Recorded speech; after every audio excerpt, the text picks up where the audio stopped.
No labels may re-elect Donald Trump.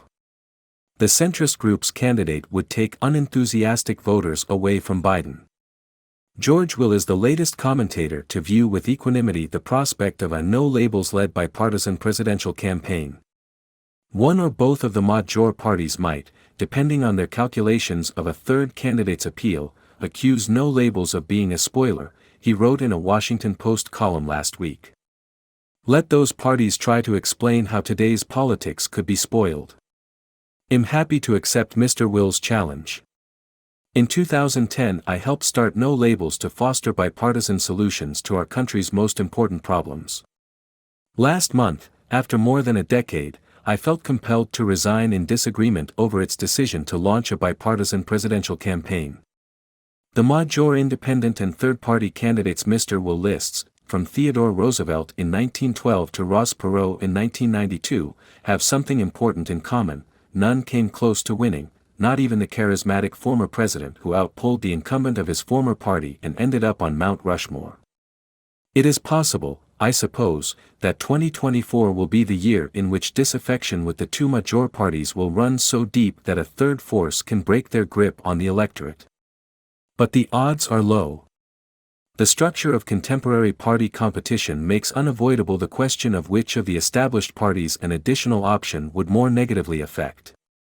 Since 2000 we have been locked into a cycle of closely contested presidential elections in which no winning candidate has received more than 53% of the popular vote. In both 2016 and 2020, a shift of less than 1% in key states would have changed the outcome, and nearly every survey suggests that the 2024 race will be equally competitive. Even a modest vote share for a third option could prove decisive. Although post-election surveys in 1992 showed that Perot drew equally from both parties, 2024 will almost certainly be different. According to Gallup, just over half of today's rank-and-file Democrats' identity as liberal or very liberal, compared with nearly three-quarters of Republicans who call themselves conservative or very conservative. A center-seeking candidate would therefore appeal to more Democrats than Republicans, and a winning Democratic coalition would include far more moderates, including moderate independents, than a Republican coalition. Another indicator of asymmetry between the parties: Republicans are more enthusiastic about Donald Trump than Democrats are about Joe Biden. In a recent survey, only 53% of Democrats said they want Mr. Biden to run again, compared with 61% of Republicans who said the same about Mr. Trump. Democrats will overwhelmingly support the president if the only alternative is the former president, but unenthusiastic Democrats, who are more numerous than unenthusiastic Republicans, may seriously consider a third option. The stakes of a third-party run are high. Speaking to the Conservative Political Action Conference in March, Mr. Trump told the public how he will conduct himself if he wins a second term. In 2016, I declared, "I am your voice." Today I add, "I am your warrior, I am your justice. And for those who have been wronged and betrayed, I am your retribution." Simply put, Mr. Trump is suggesting that he will use the powers of the presidency to take his revenge on his enemies, whom he labels lunatics and maniacs. In case anyone has missed the point, he promises his supporters that, with you at my side, we will demolish the deep state. We will expel the warmongers.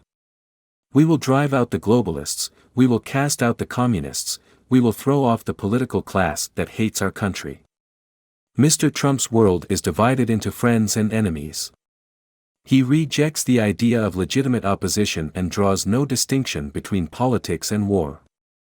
This is the final battle, he warns his supporters. Either they win or we win. And if they win, we no longer have a country.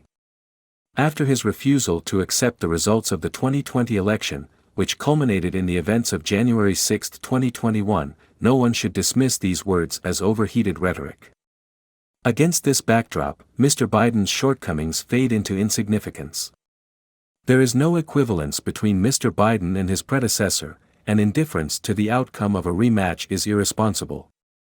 In a recent statement, No Labels rejects any equivalence between the current and former president and declares that Donald Trump should never again be president of the United States. These are welcome words. But in politics, actions are judged by results, not intentions. Mr. Biden can win the 2024 election if he is able to consolidate the anti-Trump vote, as he did in 2020. But if a no-labels ticket receives even a tiny share of the vote in key states, Mr. Trump could end up back in the Oval Office.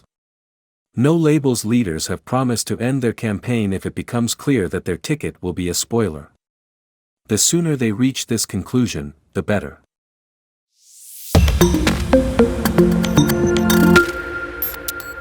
No labels may re-elect Donald Trump. The centrist group's candidate would take unenthusiastic voters away from Biden. George Will is the latest commentator to view with equanimity the prospect of a no-labels-led bipartisan presidential campaign.